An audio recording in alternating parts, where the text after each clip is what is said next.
السلام علیکم. I am Naila Rizwan, speech and language pathologist and director of wellbeing centre.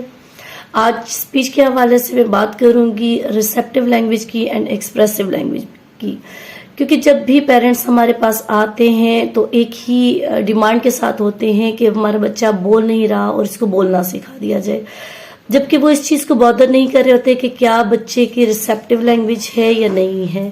Information carrying word کی طرف ہم جاتے ہیں تو کیا جب پیرنٹس بچے کو کہتے ہیں کہ آپ مجھے بال دو تو کیا وہ شوز کی طرف تو نہیں دھیان دے رہا ہوتا, یا وہ سمجھ ہی نہیں رہا ہوتا کہ میرے پیرنٹس مجھے کوئی ڈیمانڈ کر رہے ہیں یا کوئی کمانڈ کر رہے ہیں.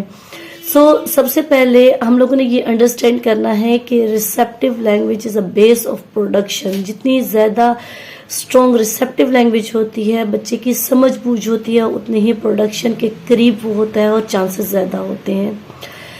جب کچھ سیشنز میں بچوں کی پروڈکشن نہیں ہوتی تو پیرنٹس کنفیوز ہوتا ہے اور اسپیچ تھراپسٹ بدلنا شروع کر دیتا ہے.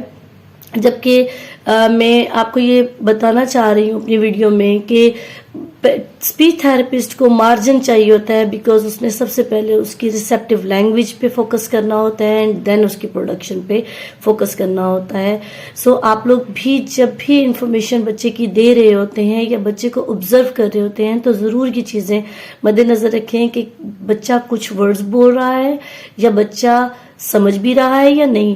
بچے کو ڈفرینٹ چھوٹی چھوٹی کمانڈز کر کے آپ دیکھیں. آپ تھراپسٹ کو کنوے کریں کہ بچہ ریسیپٹیولی اتنا اسٹرانگ ہے اور پروڈکشن میں اس کے پاس اتنے ورڈز ہیں. اور آپ یہ انڈرسٹینڈ بھی کریں کہ ریسیپشن بہت ضروری ہے کسی بھی پروڈکشن کے لیے. ملینز ٹائم ایک بچہ ایک چیز کو سنتا ہے, کمپریہینڈ کرتا ہے اور پھر اس کو پروڈکشن دینے کے قابل ہوتا ہے. Thank you so much.